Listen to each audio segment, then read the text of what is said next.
Today on Smackey's Garage, I'm going to show you how to change a key fob battery on your F-150. If your key fob looks like this, it's an easy few steps to replace that battery. So if you're like me, my key fob battery has finally gone dead. I've had the truck for the past 5 or 6 years, haven't had any issues with it. Now it's time to replace that. So let's go ahead, take the battery out and replace it. So this is the key from the F-150 that I'm going to show you how to replace the battery on, and it's really simple.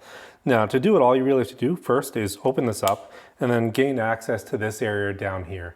This is where we're going to be prying on to get it apart.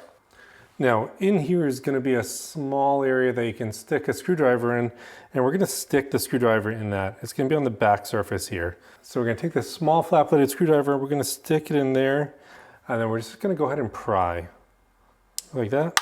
You'll hear a pop, and as soon as you hear a pop, you can see it's somewhat separated, at least one of the latches. So now that that one's off, I like to go ahead and just take the rest off with my fingers.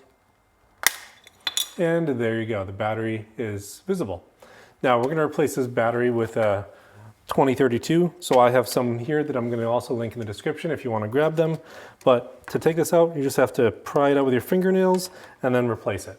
Now if you have trouble getting this out with your fingernails, just go ahead and stick the screwdriver in there and then just pry up a little bit. It'll pop right out. Now after I have the new battery out, I'm going to go ahead and just place it right in the slot, just like that, and then push it down, and that should be pretty much it. And we're going to go ahead and put the cover back on and test it on the car. All right, so now that I have this here, we're going to go ahead and test it by unlocking it, and the taillights should just turn right on. And they do.